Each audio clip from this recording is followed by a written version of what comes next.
issued a significant weather bulletin for regions in the broadcast area. Stay tuned for further information. Environnement Canada a émis un bulletin de conditions météorologiques importantes pour les régions dans la zone de diffusion. Restez à l'écoute pour plus d'informations.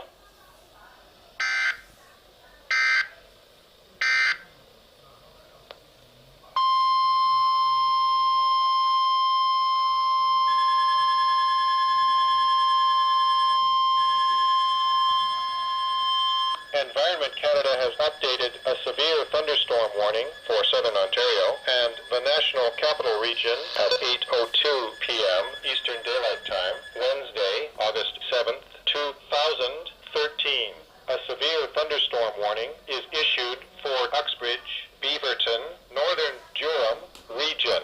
A severe thunderstorm watch is continued for City of Toronto, City of Hamilton, Burlington, Oakville, Halton Hills, Milton, Mississauga, Brampton, Caledon, Vaughan, Richmond Hill, Markham, Newmarket, Georgina, Northern York region, Pickering, Oshawa, Southern Durham region, Uxbridge, Beaverton, Northern Durham region, and Orangeville, Grand Valley, Southern Dufferin County.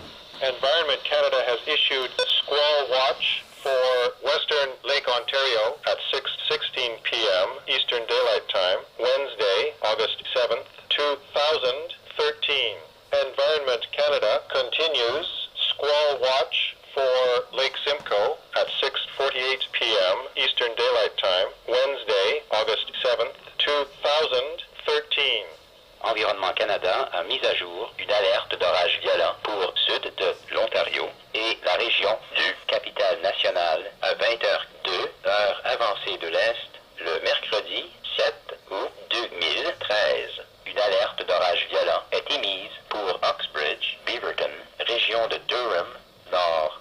Une veille d'orage violent est maintenue pour la ville de Toronto, la ville de Hamilton, Burlington, Oakville, Halton Hills, Milton, Mississauga, Brampton, Caledon, Vaughan, Richmond Hill, Markham, Newmarket, Georgina, région de York, Nord, Pickering, Oshawa, région de Durham, Sud, Uxbridge, Beaverton, région de Durham, Nord, et Orangeville, Grand Valley, comté de Dufferin, Sud. Environnement Canada a émis veille de grain pour Lac Ontario Ouest à 18h16, heure avancée de l'Est, le mercredi 7 août 2013.